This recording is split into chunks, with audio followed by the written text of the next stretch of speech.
할렐루야. 네, 오늘이 아마 물론 작년보다는 덜 덥습니다. 작년에는 제가 기억하기에도 이렇게 더운 날이 있을까 할 정도로 38도, 9도가 계속 일주일 보름가량이 됐던 것을 기억할 때 작년은 정말 엄청 더운데 올해는 그렇게까지는 안 덥지만 그래도 더위는 덥더라고요. 또 습하니까 더 더운 것 같습니다. 이 더울 때 건강 더 잘 챙기시고 또 하나님 은혜 가운데 사시는 우리 귀한 성도님들 되시기를 축복합니다. 아멘. 오늘은 잠재력에 대한 단어를 한번 고민해 봤으면 좋겠어요. 잠재력 하면 설명하기 딱 좋은 선수.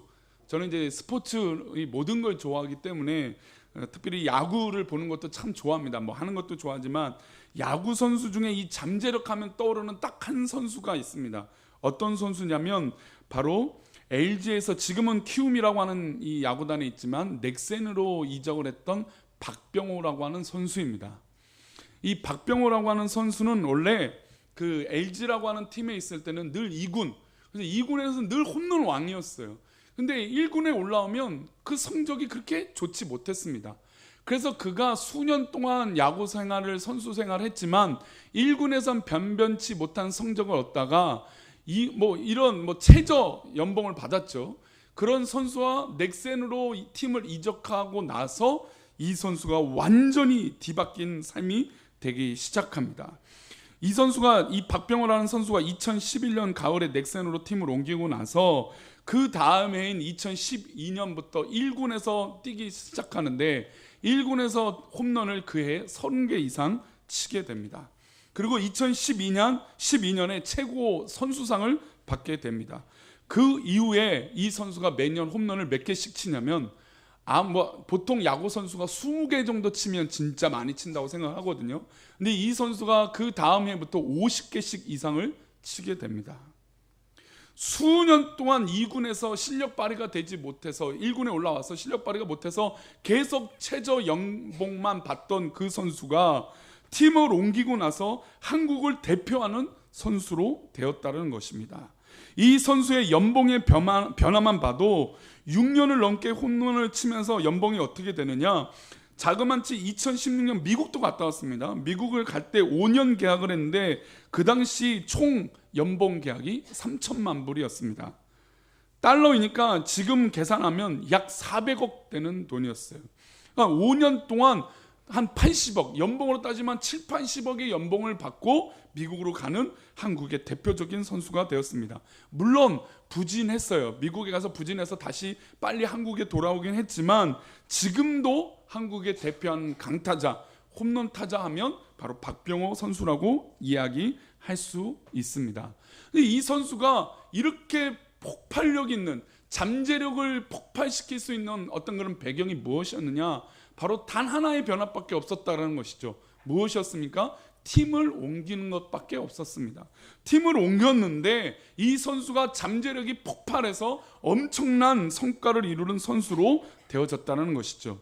그래서 이런 잠재력이 폭발하다, 잠재력이 나타나다라고 하는 말을 요즘 젊은 사람들이 어떤 표현을 하냐면 포텐이 터진다라고 하는 말을 씁니다.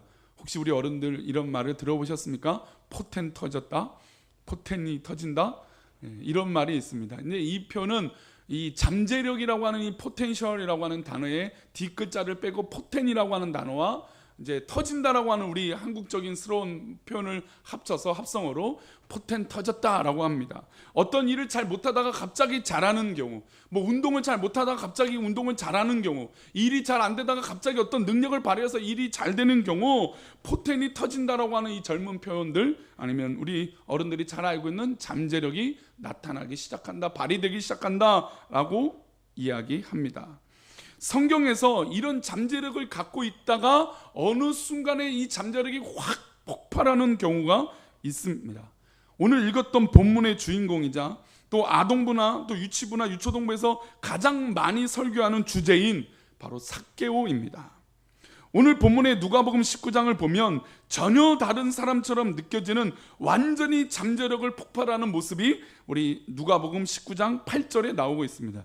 우리 8절 말씀을 함께 읽어볼까요? 시작. 삭개오가 서서 주께 여짜오되 주여 보시옵소서, 내 소유의 절반을 가난한 자들에게 주겠사오며 만일 누구의 것을 속여 빼앗은 일이 있으면 내 갑절이나 갚겠나이다. 아멘. 삭개오가 예수님을 만나고 나서 어떻게 고백을 하느냐면 내가 갖고 있는 소유의 절반입니다. 그러니까 내가 갖고 있는 전 재산의 절반을 가난한 자들에게 주겠고, 또 만일 누구의 것을 속였다면 빼앗은 일이 있으면 네 갑절, 4배를 갚겠다라고 이야기하고 있습니다.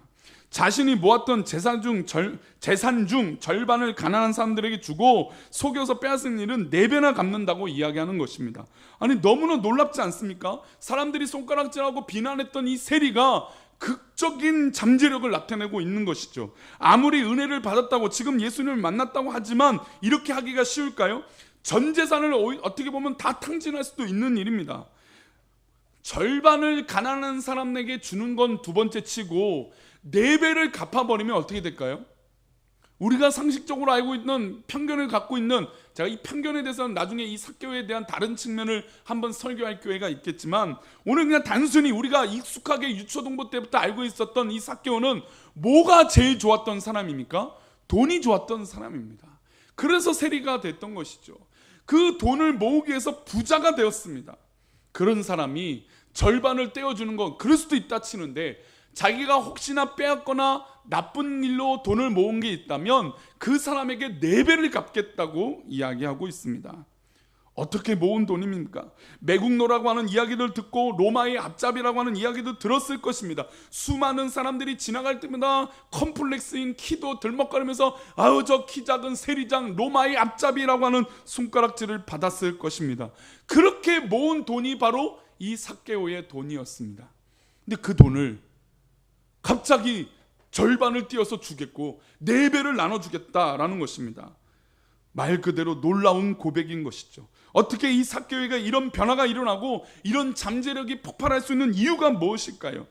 삭개오는 사실 컴플렉스가 너무 많았던 사람입니다. 여건과 조건도 다 좋지 않았습니다. 이 상황에서 예수님을 만나는 장면에서 사람이 많았습니다. 사람이 많았다는 건 다양한 사람들이 있었다는 것이죠. 분명 사람이 많았기 때문에 그 사람들은 모두 예수님을 따르거나 예수님을 보고 싶어 했습니다. 그래서 이 삭개오도 예수님을 보고 싶어서 길에 나갔더니 키가 작아서 예수님을 볼 수 없었습니다. 그런데 그 중에 많은 사람들은 예수님을 칭송했어요. 예수님을 칭송했다는 건 어떤 의미였냐면, 이 순간은 로마의 모든 앞잡이, 모든 이 고통에서, 압제에서 해방시켜 주실 분이 바로 예수님입니다 라고 믿었던 사람들이 바로 예수님 주변에 몰려들었던 사람이에요. 그런데 그 많은 사람들, 예수님을 막 그렇게 칭송했던 사람들, 그 사람들 주변에 세리였던 삭개오가 옆에 있으면 삭개오가 과연 어떻게 됐을까요? 아마 돌에 맞았을 수도 있었을 것입니다. 그 삭개오, 너무너무 약점도 많고 불편한 것이 많은, 물론 이건 믿음 안에서죠, 그렇죠? 자기 삶에서는 사실 뭐 큰 문제도 아니었을 거예요. 돈도 많이 모았으니까요. 종도 많았을 것이에요. 그런 삭개오였습니다. 다양한 사람들이 예수님께 질문도 했을 것이고, 예수님 걸어가시는 모습만 보고 싶어서 막 구경하고 싶었습니다. 그래서 우리가 생각할 때, 와, 뽕나무에 올라가고 저 나무에 올라가서 그 열심을 보였던 삭개오의 모습을 우리는 좋게 여기기도 하지만, 이 수많은 사람들 중에 예수님한테 잘 보이고 싶어서 튀고 싶었던 사람들이 적었겠습니까? 삭개오뿐만이었겠습니까? 모든 사람들이 예수님께 잘 보이고 싶었습니다. 그런데 오늘 본문에 보면 이 삭개오의 약점이 더 있어서 예수님 만나기가 어려웠습니다. 우리 누가복음 19장 3절인데요. 읽어보겠습니다. 시작. 그가 예수께서 어떠한 사람인가 하여 보고자 하되 키가 작고 사람이 많아 할 수 없었습니다. 키가 작은 것뿐만 아니라 제가 지금 설명드린 대로 사람이 너무 많아서 예수님을 볼 수가 없었습니다. 그래서 키 작은 삭개오가 선택한 것은 높은 곳에 올라가려고 했습니다.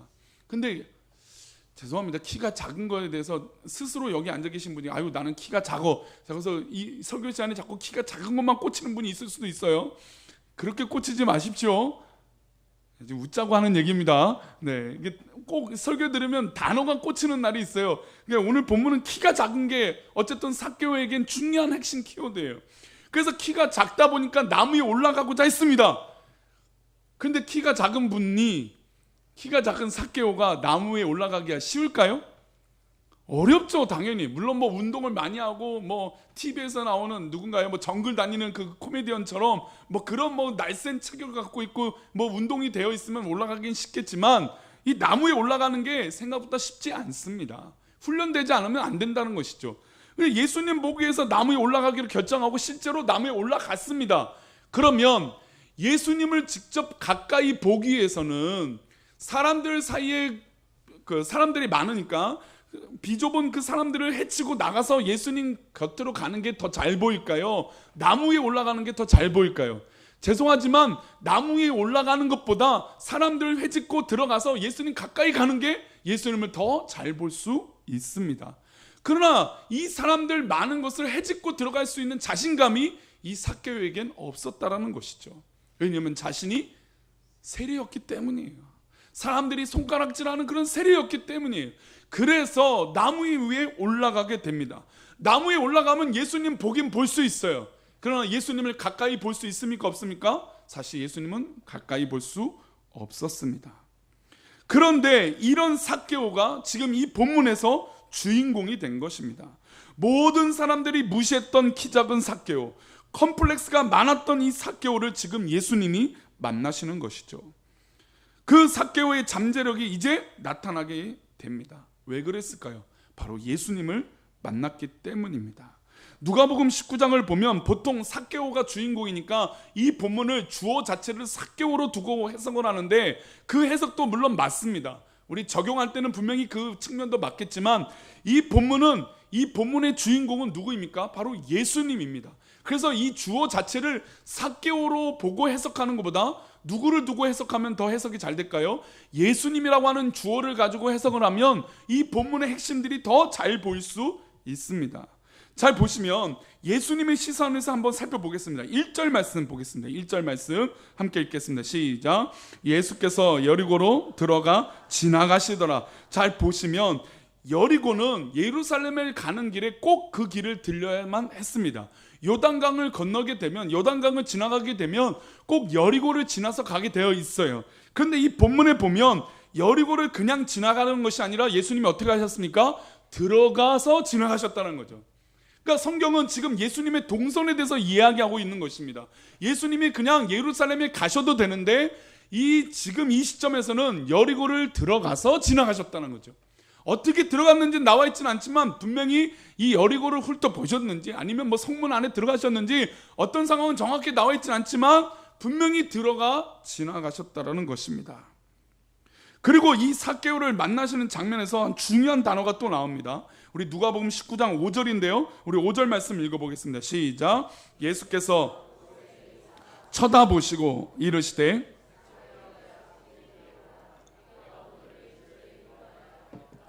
자, 예수님께서 그곳에 이르사 쳐다보시고 이르시되 삭개오야 라고 하셨다는 것입니다. 즉 예수님이 1절에서 말씀드린 대로 이곳을 그냥 지나갈 수도 있는데 들어가 지나가셨다는 것이죠. 그리고 지금 이 수많은 인파들, 우리가 지금 이 본문을 삭개오를 중심으로 보면 예수님은 그냥 삭개오만 보고 계시구나 라고 생각할 수 있지만 지금 이 주변에 수많은 사람들이 있었어요. 우리가 예수님이 역사가 일어나면 보통 몇 명이 모입니까? 5,000명, 4,000명이 모여요. 지금 이 시대는 또 6월절이기 때문에 더 시간대는 더 많은 사람들이 몰려 있었을 거예요. 수만 명이 아마 이 예루살렘에 함께 걸어가고 있었을 것입니다. 근데 그 수많은 사람 중에 지금 누구를 쳐다보고 계십니까? 삭개오를 쳐다보고 계셨다는 것이죠. 즉 이 본문에서 예수님은 의도적으로 여리고를 지나가셨고 의도적으로 지금 삭개오를 향하여 걸어가고 계셨다는 것입니다.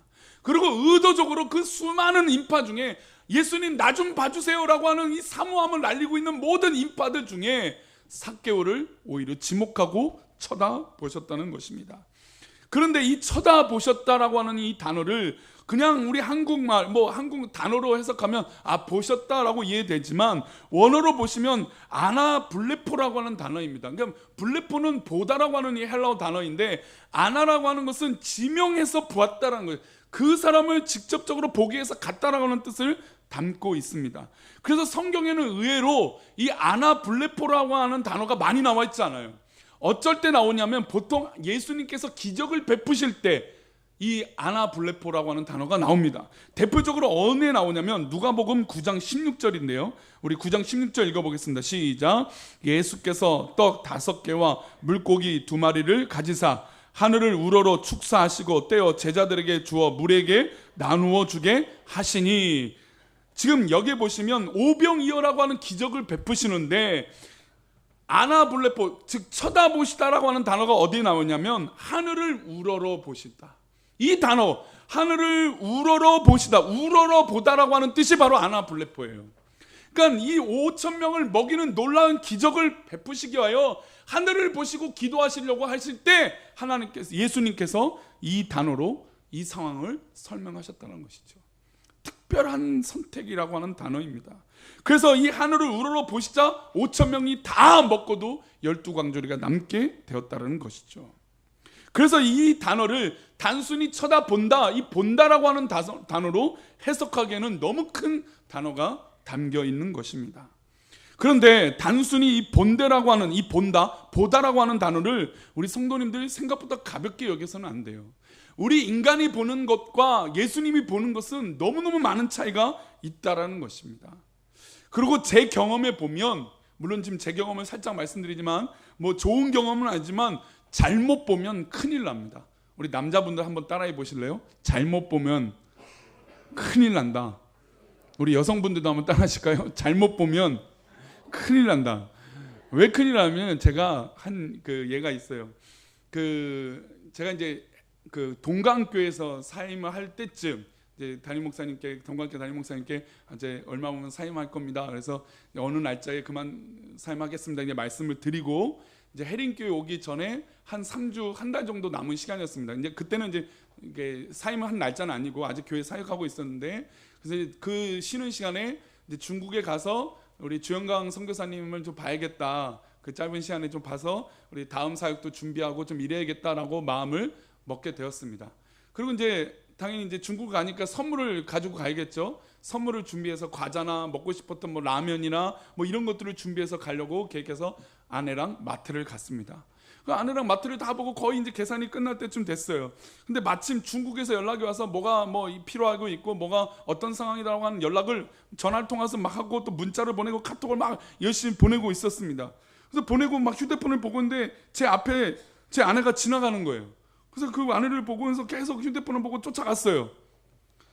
근데 어느 순간에 내 마음이 싸한 거예요. 휴대폰을 딱 맞추고 딱 봤는데 아내가 없어요. 내가 분명히 휴대폰 하면서 내 아내가 지나가는 걸 보고 쫓아갔는데 문 밖에 나갔는데 아무도 없는 거예요. 그래서 내가 휴대폰을 하니까 아내가 장난치나? 숨어 있나? 라고 생각을 했어요. 그래서 막 찾으면서 막 두리번 거렸는데 없는 거예요. 그때 등골이 한 번 더 오싹하더라고요. 그래서 다시 계산대 근처로 갔더니 누가 서 있었습니까? 아내가 그대로 서 있었던 거예요. 제가 다른 옷의 실루엣을 보고 아내 옷인 줄 착각하고 쫓아갔던 거예요. 근데 아내가 저를 보는 그 눈빛이 지금도 잊지 못합니다. 자, 그러면 제가 생각할 때 아내가 뭐 이런 얘기했죠. 아유, 당신 변했어. 어떻게 다른 여자를 뒷공무니 그렇게 열심히 쫓아갈 수 있어? 뭐 이런 얘기를 했을 거 아니에요? 그 얘기하면 남편이 잘해야 될까요? 못해야 될까요? 잘해야겠죠. 근데 사건이 또 일어났습니다. 얼마 지나지도 않았어요. 이제 한 주 지났어요. 제가 금요기도 찬양 인도를 막 열심히 준비하고 이제 찬양팀하고 찬양 연습을 한 다음에 물을 마시기 위해서 갔습니다. 그래서 교육자실로 막 들어가는데 찬양팀 여자 자매가 저를 따라서 물을 가지러 오겠다고 금방 쫓아온 것이었어요. 근데 저는 그 상황을 모르고 사무실 가서 교육자 사무실에서 물을 뜨고 나서 돌아오는데 자매가 오니까 그 물을 보고 아유, 내가 어차피 물 마실 건데 뭘 날 챙기려고 이렇게 왔어 하고 인사하고 갔어요. 근데 또 등골이 싸한 거예요. 지나가고 봤더니 그 옆에 한 명이 서 있었던 거예요. 누가 서 있었을까요? 제 아내가 서 있었던 거예요. 그 여자 청년이 저에게 물을 주는 그 모습만 보고 뒤에 있던 아내를 못 보고 그냥 쌩 지나간 거예요. 쌩 지나가는데 영 이상하게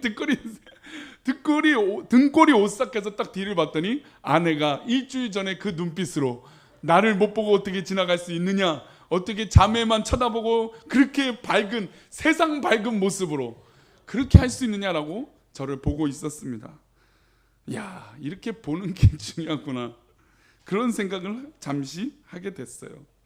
물론 제가 우스갯소리로 이런 얘기를 드렸지만 보는 것이요 생각보다 중요합니다. 우리가 뭘 평소에 보느냐에 따라서요 우리의 삶의 방법들이 결정될 때가 굉장히 많다라는 거죠.